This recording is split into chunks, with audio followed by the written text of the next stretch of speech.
Good afternoon, everyone. My name is Tendai Zawaira, and I'm here to present our work with my colleagues. Nikki is here today and Caroline. Our work is on gender and public transportation systems in South African cities.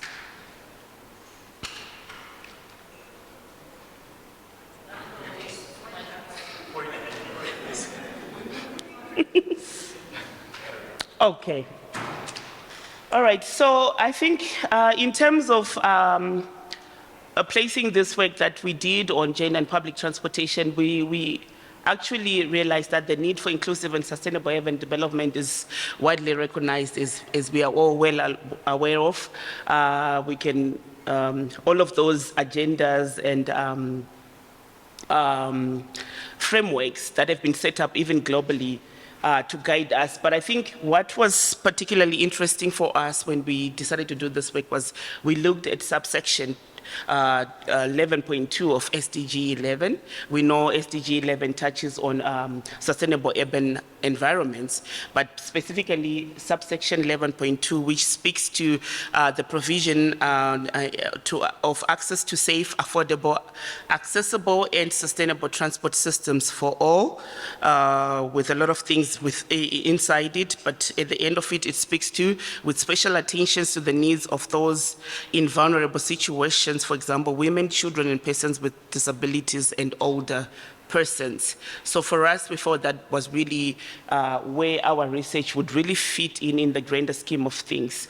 And we see that South Africa has been experiencing rapid urbanization, and I think like any other city in Africa, actually. So this is even looking into the future, we expect that this is going to continue to happen with more and more people moving to the urban localities. But for us, what was interesting is that urbanization actually presents opportunities for women and girls' emancipation. It sort of breaks those traditional barriers. It sort of gives them that space where they can break the traditional norms, and they can actually be able to define their destiny in terms of education, in terms of the resources that they seek, in terms of their health, and many other choices to do with their lives. But good enough, those choices actually also have feedback effects to the overall economy.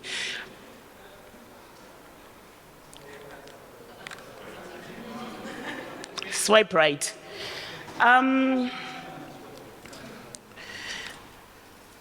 Right. So our motivation really when we decided to do this work was that we actually realized that, and I think this is actually intuitive, it's actually intuitive in the sense that transport experiences and needs vary between men and women in terms of personal safety and security, as well as frequency and affordability of transport. Here, what we're simply trying to say is that, for example, because of the traditional gender roles that men and women play, you'd find that women oftentimes look at things like reliability and flexibility in transport because they often have to do, non-traditional roles, for example, childcare, healthcare, and so forth. And you find that men tend to look for things like speed and efficiency within their transport system. And for men, generally, what is very important is that there's a standard work-home commute that they're looking for. And the sooner they get to work or home, the better it is for them. But women often have to do all of these other additional things in between. So you find that transport needs and experiences tend to vary between men and women. And I think based from the literature also, we do see that women and men travel differently. Women tend to walk longer distances. They tend to use public transport more frequently than men. We also see that women tend to make more frequent and shorter trips with more stops along the commute, which then speaks to the issue of trip chaining, which is very prevalent for most women. And this is actually a reality even in the developed context. And we also find that women are less likely to afford private transport. We find that women are more likely to actually be public transport users compared to men. However, an issue that we see is that that transport planning tends to be gender blind.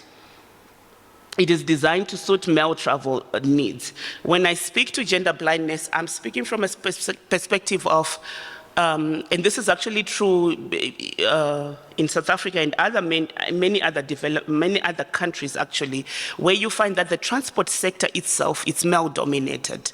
So you find that the people who are sitting down and making policy in the sector are male. You find that most of the people who are operating the transport, for example, taxi owners and so forth, most of them are men. So this is actually true even in developed country context. So you find that we have a bias of men who are planning about transport, who are owning transportation.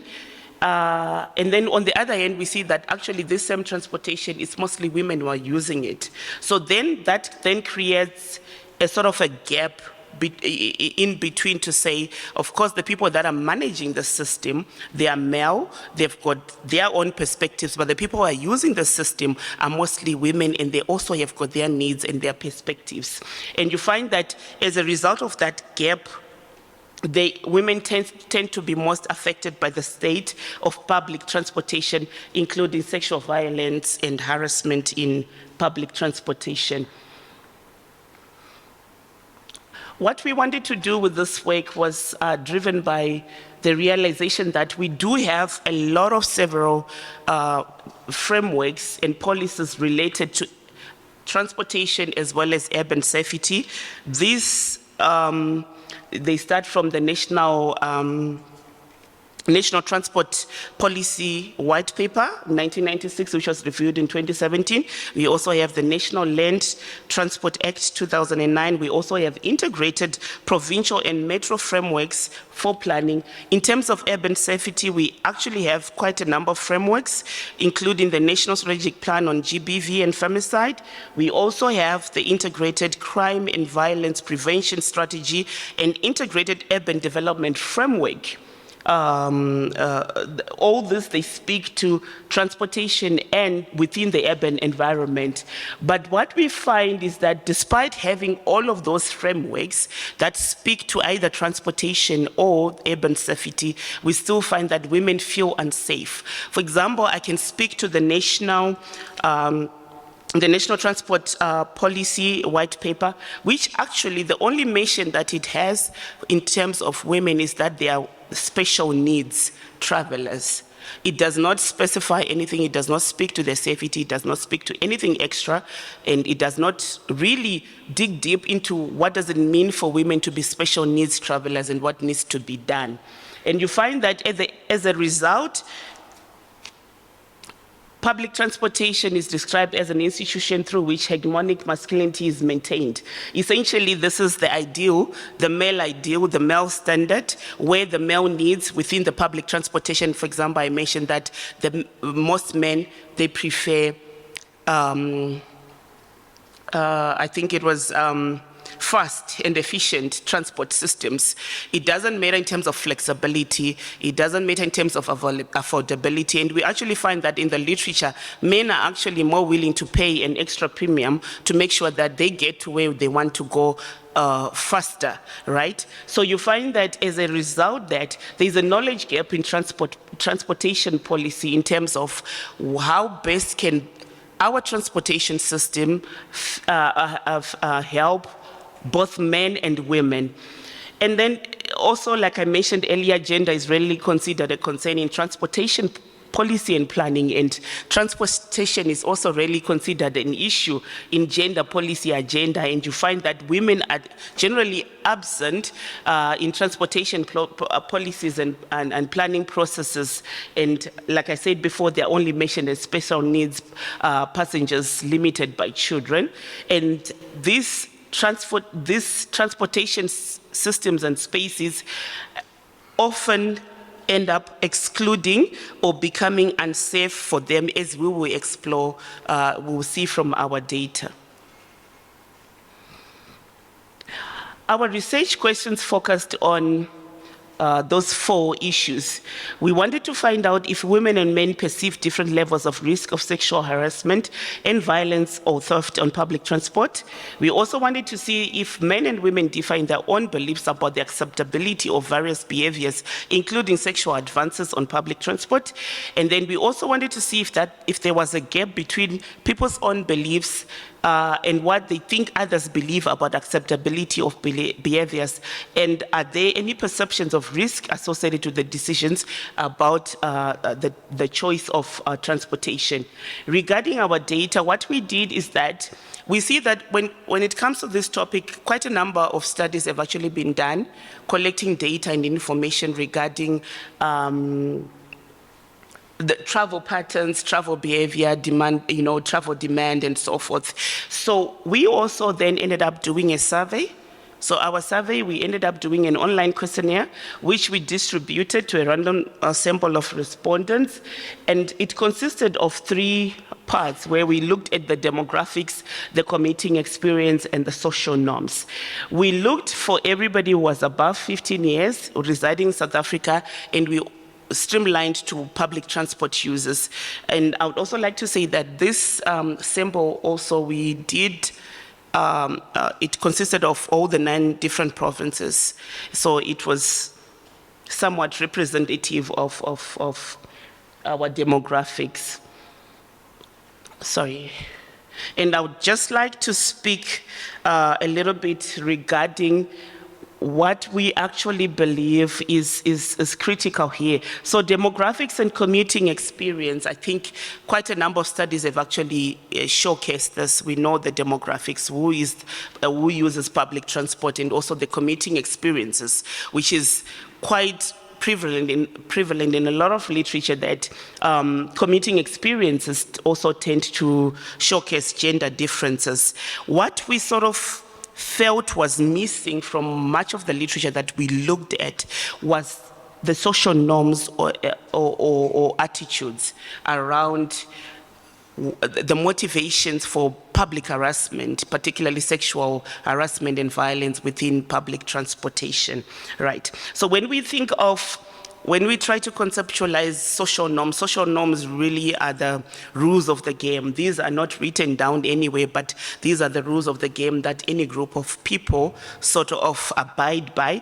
And these often exist even without the need for a legal system to enforce, So in terms of this, what we saw was that there's not a lot of literature. A lot of literature does speak to the prevalence of public harassment, and particularly sexual harassment and violence within public transportation. But a few studies, if any, particularly for the African context, really try to dig deep and say, what are the motivators? What are the root causes? Why is this persistent? We see the numbers, we see the statistics. Quite a number of people say they don't feel safe using public transportation, but what is the motivation? What is the cause behind this? So for us, we felt that there was a need for us to sort of look into this and try and see and unpick this. And what we see is that, so also social norms have also actually been used in public transport studies, but most of it has been restricted to things like, explaining mode choice. For example, when we think of trying to get commuters to shift from using their own private cars to using public cars, and also maybe intentions to use public transportation and so forth. So it is not the first time that public social norms have actually been applied in public transportation. But what we see is that there's a gap in the application in terms of understanding this particular behavior of sexual harassment and violence within public transportation. So we had a survey. So our total survey, because we sort of just sent it out, and then at the end, what we had was 996 individuals who use public transportation. So all of our analysis sort of focuses on those who say that they use public transportation. And these are the demographics. of our sample. We asked about age. We also asked about income. And I would just like to say, when it comes to the income, when we say young, middle, and old, so those who are young are those who are actually below the age of 30. Those who are middle age, they are 30 to 50, and then those we said are old are 50. Apologies, I do not think anybody above 50. Steve, you are very young. Yes. And then in terms of the income, those we said are low income are those who earn between 2,500. Those who earn between 2,500 to 5,000 rands, and middle income 5,000 to 9,999, and high income people are those who earn above 10,000 rands, and I think everything else would then clearly follow. So, in terms of the traveling behavior, we find that 83% of the people in our sample say they use taxis, 14% use bus, and 3% use trains, and there is no significant gender difference in terms of the mode choice. And I think this also, based on the literature, we actually find that this is generally following, particularly in the South African context. More and more people are starting to use taxis and buses and less. And by trains, we are not speaking of how train. We looked at metro, the Shosholoza, and so forth. And then we also looked at their commuting times and by gender. We see that most men are likely to use the early morning commute 4 a.m. to 6 a.m., but women are more likely to use the 7 a.m. to 9 a.m. peak. And I think also, again, this is also consistent with what we have, for example, in data sets like the National Household Travel Survey data. So what we find in this data is simply sort of confirms what we already have. And then we also asked them why they do not use particular modes of transportation. For example, what we see from this one, for example, when we look at trains, when we look at trains, we see that there is an overstate in terms of its proximity as well as its reliability in terms of across both genders. So generally the Metro Rail, it is in terms of proximity, in terms of reliability, I think that is the most critical issue for most of the respondents, to say that it's not accessible, plus it's also not reliable for their commutes. And then we also we asked those who are not bus users. One of the things that we picked up was that the journey takes too long with this mode of transportation. That is one of the critical issues that non-bus users sort of pointed to, and also that it is also not close to their homes or to their workplace, which speaks to our bus routes. Remember, this is Arieng, this is our rapid bus system, Ria Vaya and so forth in the different metros. And then we find that in our data set, we found that most of the people actually say that they actually use taxis. And we also see, even from the numbers, that the problems around taxis tend to be a bit minimal in terms of particularly accessibility and reliability.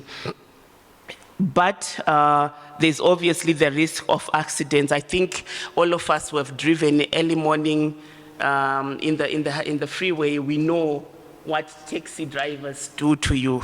So that is one of the biggest issues that people pointed to, and we also find that also in terms of even the price, it tends to be a bit pricey.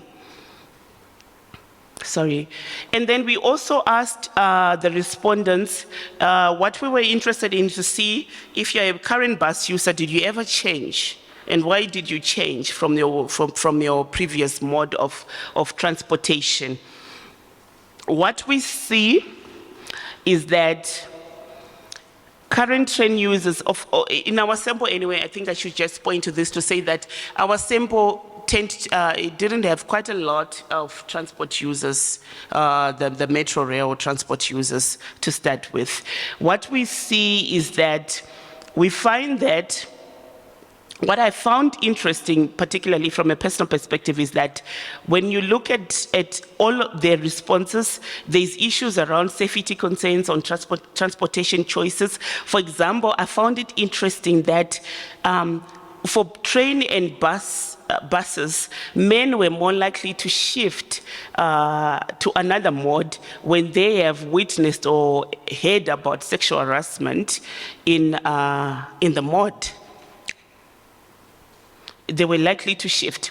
And then we also have things like financial constraints. We know that, for example, particularly around taxis, women were likely to shift from taxis because they had financial constraints, and then also seeking better security and convenience. And some of the respondents were also likely to shift because of life transitions, particularly when they had a better job or when they had more money and they could afford a different mode of transportation. We also looked at feelings of safety during the commute. Here we asked them about their safety when they were traveling, to when they're walking to the transit point, at the transit point, and when they're traveling. And what we find is that women just generally report feeling significantly less safe at night. And then we find that obviously, I think this follows intuitively, is during the day. We find that daytime safety perceptions are generally higher for both genders. But again, when we look at these numbers, we see that women generally feel less safe than men in all scenarios.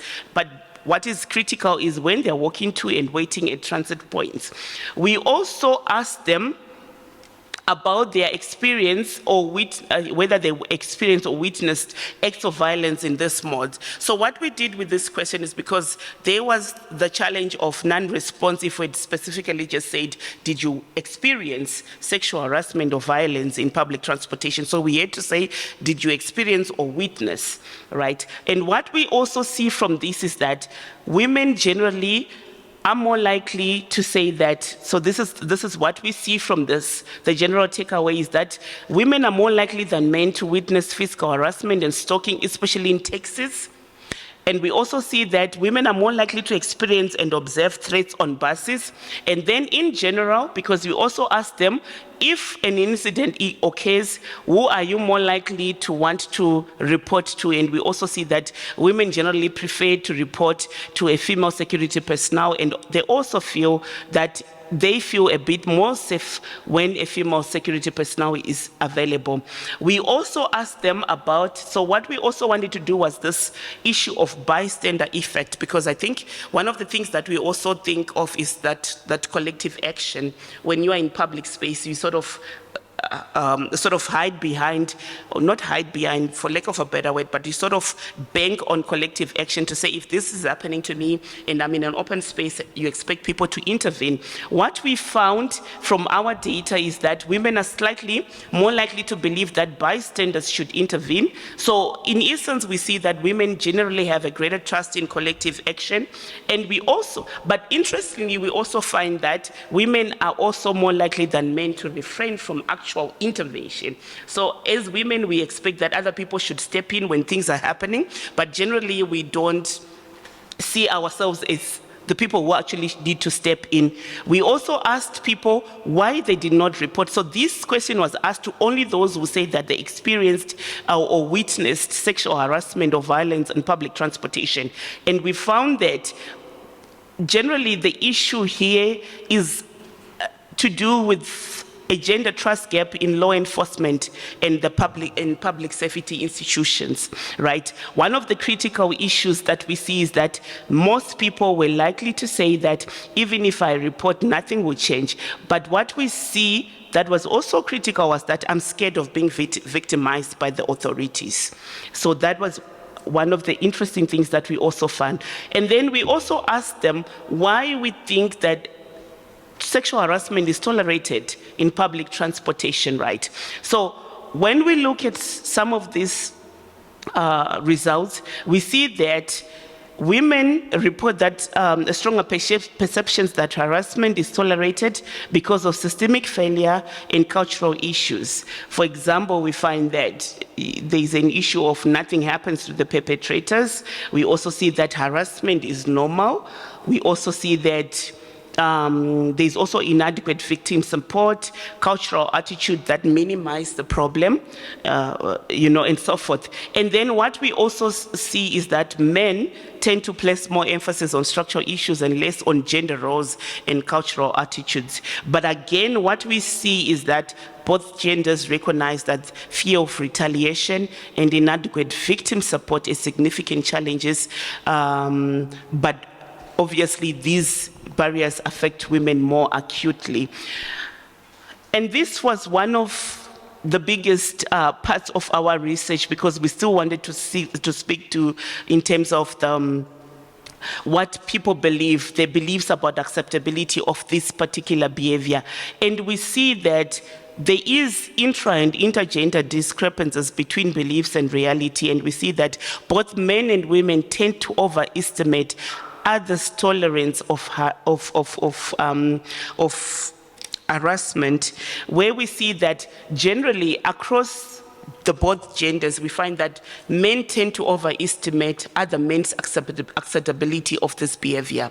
We also see that women actually also tend to overestimate the acceptability within their gender, even across the gender of this behavior. We asked quite a number of different questions where we were sort of saying, for example, women tolerate advances, where we were saying women invite advances and women should sort of accept advances and so forth. So what we found, which was the biggest takeaway, is this overestimation of the acceptability of this behavior in terms of, within the public transportation system.